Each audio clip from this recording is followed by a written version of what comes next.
Please note that the following story may upset some viewers. The community in and around the Joburg CBD says they are living in fear after 6 decomposing bodies in a panel-beating shop in central Johannesburg were discovered.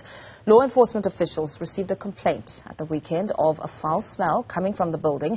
A man who lives in the building has now been arrested. Now, for the latest on the story, we cross live to our reporter Zikhona Tshona, who is following that story for us. Zikhona, very good afternoon to you. Very heart-wrenching to hear of decomposing bodies being found, a really serious matter. Talk to us about some of the findings.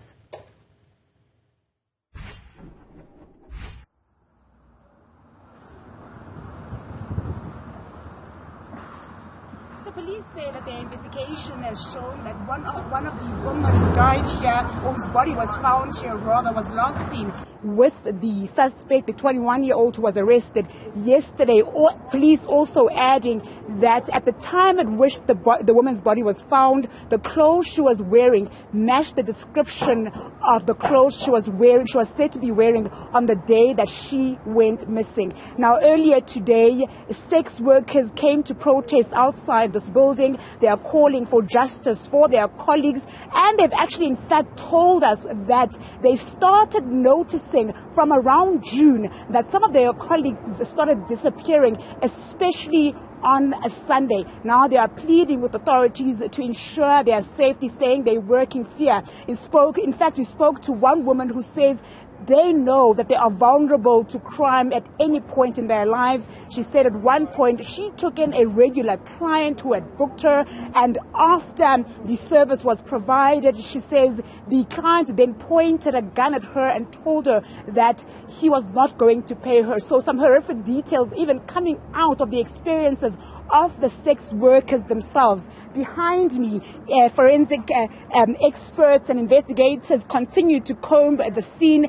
From what we understand, the security guard was disturbed by a foul smell coming from this building. He then informed authorities that there is something that doesn't seem to be right about the smell coming from here, and he was not willing to speak on camera, but he's described what he saw here. And from what we understand, the area that is currently being combed by the investigators, at least 2 of the bodies were found here, particularly in that truck where we see the forensics experts now taking some samples of any kind of evidence that they can kind of gather. We do understand from police that that suspect can be expected to appear in court soon. But the sex workers we spoke to earlier who came to be outside this building in protest say that at least a few of them would be able to identify the said person, because they say they have regular clients and they believe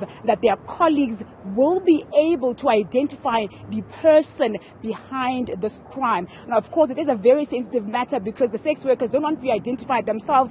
Many of them telling us that their families don't know that they do sex work in Johannesburg, saying that they are breadwinners, and all they're trying to do is to provide for their families, and for them it's really unfair and unfortunate for this to become a life risk for them. We are expecting the sex workers to then go to court tomorrow in protest.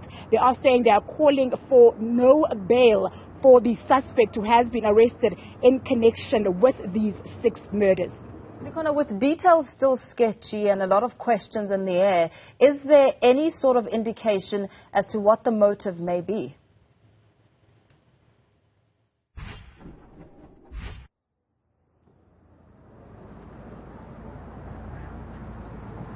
Certainly not at this stage, Mpho. Police say that investigation continues, and as we are currently at the scene, we've seen police as well as forensic experts coming to the scene to try and comb for any kind of evidence that they can gather to ensure that really justice is served for those families. The sex workers themselves are confused, they are scared, they say they constantly work in fear, but for it to result in an end of life is certainly very frightening. Even neighbors, people who work around this community, say they are scared. Right here to me, next to this building, to my right, is a taxi car wash. We spoke to people who work at that taxi car wash earlier this morning, and they told us that they are scared. They do not know or could not believe what they saw happening outside here yesterday, or even the discoveries that were made inside this building yesterday. They say from around 10 o'clock yesterday morning, they started noticing police activity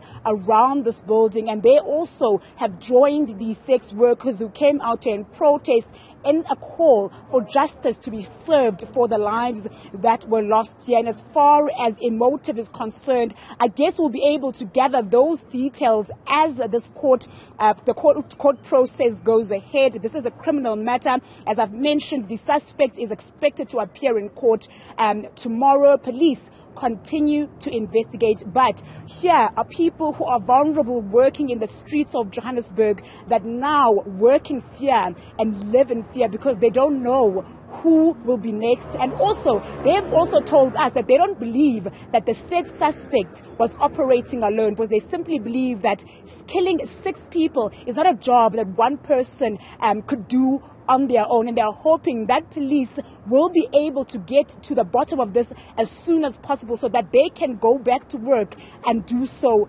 safely. Very well, Zikhona, Tshona, let's leave it there for now. A very disturbing case indeed as investigations continue.